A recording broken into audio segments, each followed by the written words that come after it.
How do you approach, Subat asks, how do you approach engineering or mixing something you don't like but it's a great opportunity? I just did this. So I'll just go right off. I said yes to a project, a very talented new artist on Warner Brothers for an A&R that I work with a lot. First song, I was so in. I mean, I said yes based on this first song. First song was great. Second song came and I'm just confused. Like, confused for a couple of reasons. One, I don't know if the song is that good. It's not my taste. I don't really like the song. He doesn't sound great on it. But second off, it's like, this wouldn't be the song for me to mix on the project. So if we're doing a 5-song EP, maybe someone else should do this one. But we've already made a deal for the thing, so I'm going to do it. And they actually really like the mix. So I must have done something right. But I didn't. The first song, I knew exactly what to do, and I mixed it really fast. And it was approved really fast. I think it was like version 2 was approved, maybe 3. And this one, same thing. We're only on version 2, but I'm still like, y'all like this? But they like it because it's a better version than what they had. But I'm like, is this the best you got? You know, compared to the first song? Now, I haven't heard 3, 4, and 5 yet. Maybe this has a special place on the project. But this is the first time where, in a while, not the first time, sorry. It's the first time in a while where while working on it, I had to stop a lot. It's like, I'm not sure. I started over twice, maybe 3 times.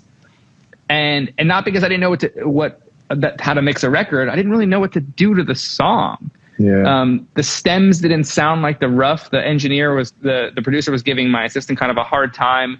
Like, he had outboard gear on his thing, like didn't want to bounce stems, but he's like, oh, it's not doing that much. I'm like, it's doing a lot. Like, I don't know what you think it's not doing, but it's the glue to, you know, the entire feel of these drums.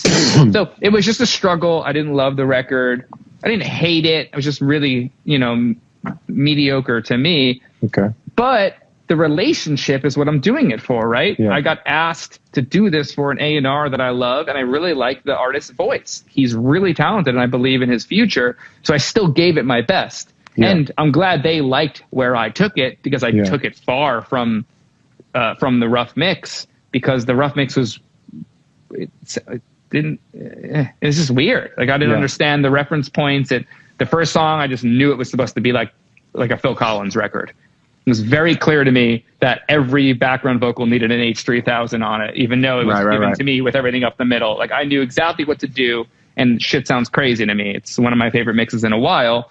And then this one, I didn't know what to do. It didn't tell me the right story, but I, you know, from 3 start overs, kind of figured something out, and they're happy. What in your head? It's a great anecdote. What in your head do you go, okay, now I have to do this differently? Would you pick up on things? I mean, I always find, this is the thing I learned from Eric Valentine, there's always something you can find and be excited about. Because fundamentally you're making music, and it's like, all right, I'm going to make these drums the most fire drums. And even though I don't love the song, I know how I figured out how to make it better. Matt, that's why I didn't use that, because that is the thing that I normally, the snare drum's crazy. There was nothing. Well, so say that. So you say normally you're gravitating, you're gravitating towards a snare or a kick drum or something. I mean, it could be anything. I'm just using the snare, just like Manny used that as an example once. Like, he hated a song, but the snare was crazy. It's like on his mix of the masters, and that's the one I always go to because it makes me laugh. Like, the snare was crazy. I didn't find anything in this that I thought was uniquely interesting. So that was really difficult. But what you're talking about, what kind of keeps you going in it, and starting over, I would work for an hour and a half, and I'd be like, it's not better. I'd go back to the rough. Like, it's not better than this, and the rough's not even that good, but I'm not improving it. So let me start over with a different approach. Let me go for the vocal first. Let me go for the drums first. Let me mute everything but the drums and bass.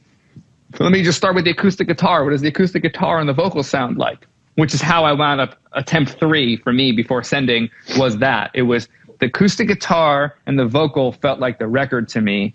So I tried to make that sound great. And the drums, they were just distorting, and they're weird, but it's all acoustic. So it didn't sound like it was supposed to distort. Yeah. So I just kind of lumped them together. Actually used a compressor on the drum bus, everybody, that I never do. What? I compressed all the drums except for the kick drum. I won't tell anyone. And, I just told everybody. and I wound up pushing them back and kind of going more Michael Brower with it. Like, I don't know if, if you're too familiar with his work, but his drums are always like super kind of held back and like in the room. And I took a different approach each time, and I tried to make it fun for myself. I still don't really love it, but again, I love the first song. So I took the gig based on the first song and the opportunity, and not the opportunity like I'm an opportunist. It's the relationship. Yeah. And that's kind of, because I don't know, this is a new artist, so we're betting on this person. We don't know what the success is going to be of this at all, but everyone's in. And I'm glad that they came to me. Again, the first song was crazy. And when we talk about long-term relationships, what that means with long-term collaborators is that it's like being in any relationship, a friendship, a romantic relationship. If you commit to doing something with someone, then you are necessarily going to not get to do everything you want, because you have to involve other people's opinions and creativity and ego and emotions and insecurities.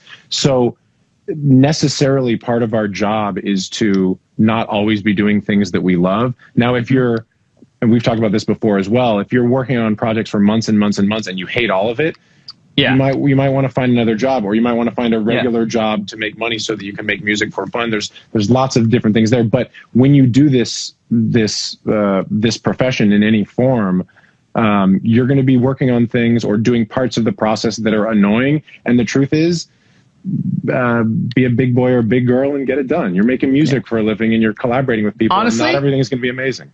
Honestly, I'm just glad they're digging it. Yeah.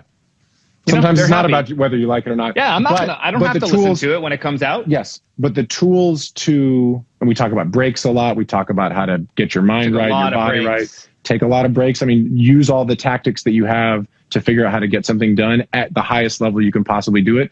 But sometimes you're just not going to love everything that you're doing at every moment, and you're not entitled to that. So, be a big boy or big girl and get it done. But that's the challenge of every song. It's not like you love every song and you don't dislike every song. And if it was easy, everybody would do it. It wouldn't be such a crazy, stressful, wild career. And part of solving this puzzle on this song, I loved, trying to figure out what is it? What kind of record is this?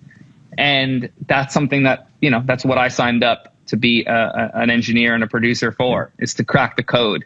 That's kind of what I like to do everywhere. And watch it become a huge hit. Thanks for watching.